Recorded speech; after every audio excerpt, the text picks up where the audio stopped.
Welcome to the Fear and Greed Daily Interview. I'm Sean Aylmer. You might be familiar with my guest today. Georgie Dent is a journalist, a keynote speaker, and the author of the 2019 book Breaking Badly. She's also the executive director of the Parenthood, an advocacy group that wants to see Australia become the best place in the world to be a parent.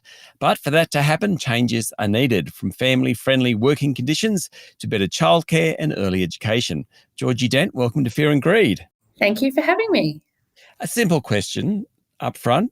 What's the biggest challenge for parents in the workplace, Georgie? There is no doubt that for parents in Australia, the biggest challenge is being able to combine their caring responsibilities with their need to be able to financially provide for their family. So just simply being able to make those two pieces of the puzzle work together is extraordinarily difficult.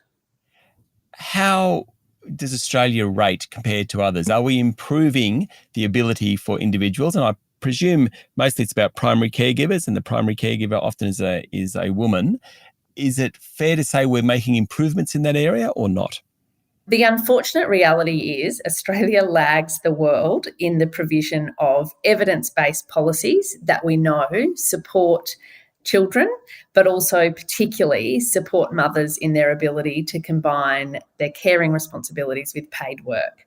So Australia has got the second least adequate paid parental leave scheme in the OECD. So America is the only country that has got a less generous paid parental leave scheme than we have. So in the OECD, the average length of paid parental leave that families have access to is 53 weeks. Now, in Australia, we've got 18 weeks for the primary carer and we've got 2 weeks for the dad and secondary partner. Now, we have had a commitment from the Labor government, the Albanese government, to move to 26 weeks by 2026. And that is incredibly welcome because for a decade we saw absolutely no progress. But even moving to 26 weeks would put Australia still towards the back of the pack when it comes to developed countries. What's the opportunity cost, Georgie? What are we missing out on if we don't do it? The opportunity cost is extraordinary. So aside from the fact that we've got inadequate paid parental leave, we've also got some of the most expensive early childhood education and care in the world.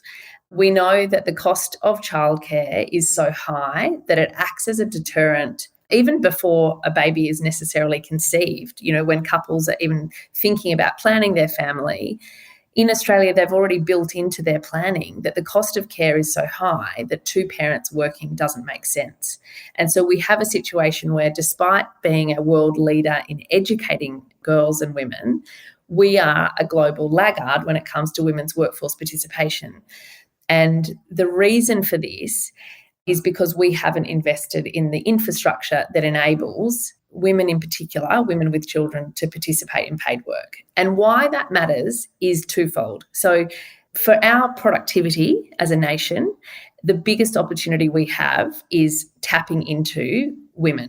That was a clear theme at the Jobs and Skills Summit last year. The economist and chief executive of the Grattan Institute, Danielle Wood, in her speech said quite memorably that if untapped women's workforce participation was a giant iron ore deposit, we would be spending every single dollar we have and many dollars that we don't have to get it out of the ground. We haven't made that investment. And what that means is our national productivity is significantly hampered, but it also means for individual women, it is incredibly difficult to develop and attain financial security. And if you don't have financial security, you don't have any security. You know, your choices are directly linked to the financial means that you have in lots of cases.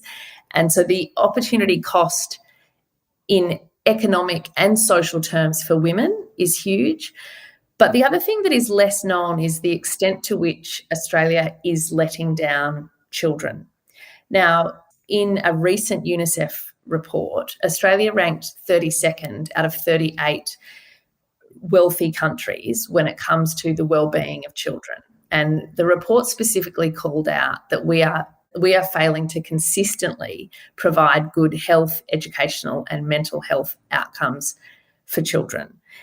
We know that at the moment we spend at least $15 billion a year on late intervention. So that is money that we would save if we were ensuring that children had access from birth to the early childhood development, education and care opportunities they need to thrive. Stay with me, Georgie. We'll be back in a minute.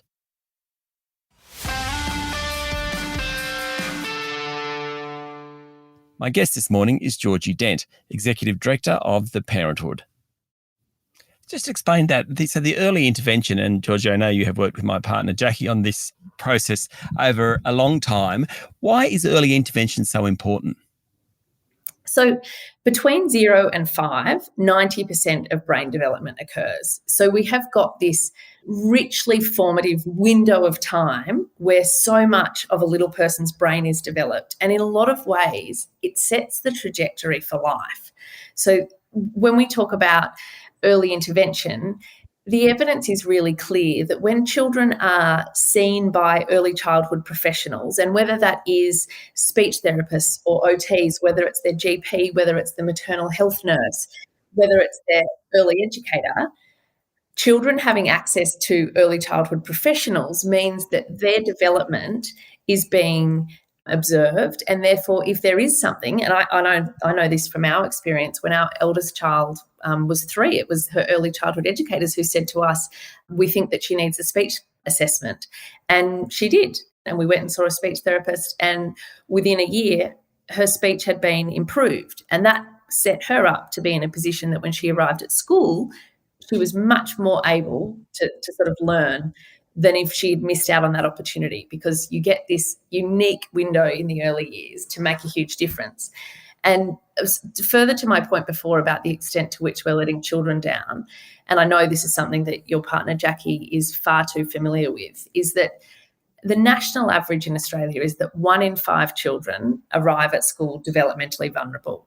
Now, in remote and regional areas, it's 2 in 5. Among Aboriginal and Torres Strait Islander children, it's half. And what we know is that when children arrive at school behind, they rarely, if ever, catch up to their peers. Now, children who have access to even 1 year of quality early childhood education and care before they start school are half as likely to arrive at school behind. So when you take a step back and you look at the educational, health and economic trajectory, what happens between 0 and 5 is the most profound window we have, and we can quite literally set up future generations for success if we get those early years right.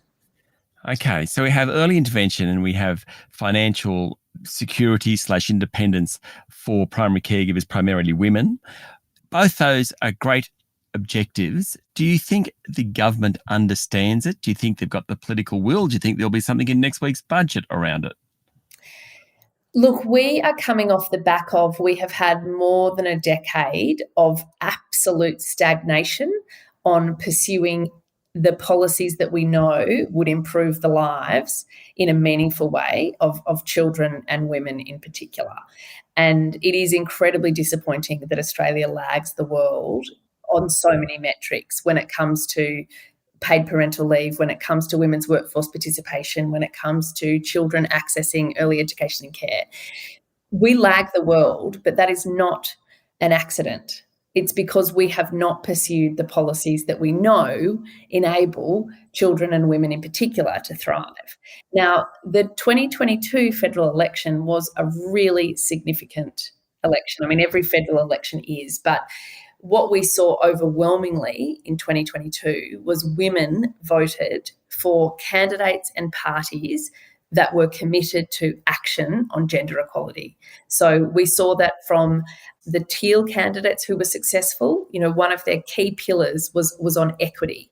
We saw that obviously both the Labor Party and the Greens improved their standing among voters, and both of them had gone to the election with key policy commitments that would address gender equality. So for the Albanese government, their commitment to making early childhood education and care more affordable was a key policy offering. The Greens have got similar positions. Now, we have seen from this Albanese government, they have announced an expansion of paid parental leave. They have put in place a productivity commission to look at creating a truly universal early childhood education and care system. And there's no downplaying that. If we were to have an early childhood education and care system that was like our primary school system, where a child's access has absolutely no, their postcode or their parents' income or their parents' activity doesn't determine whether or not they can go there.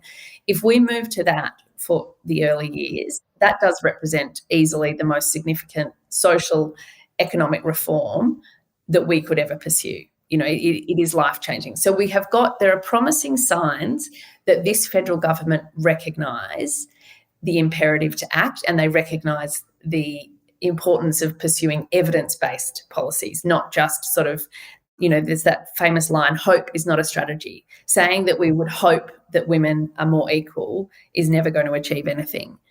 In terms of what's going to be in this budget, I do think there is going to be some things that are significant. It doesn't go the whole way. We know that single parents are probably going to have the parenting payment restored until the eldest child is, if not 16, maybe 14. And that's going to make a difference, because we know that the decision to take the parenting payment off single parents when their child turned 8 has been devastating. And, there's been much more conversation around this, that women over 55 are the fastest growing group of Australians who experience homelessness. Recognising the structural factors that create that disadvantage is huge. I would like to see more ambition from the federal government currently to address some of those driving factors. We'll wait and see on Tuesday night. Georgie, thank you for talking to Fear and Greed. Thanks so much for having me, Sean. That was Georgie Dent, journalist, author and executive director of The Parenthood. This is the Fear and Greed Daily Interview. Join us every morning for the full episode of Fear and Greed, Australia's most popular business podcast. I'm Sean Aylmer. Enjoy your day.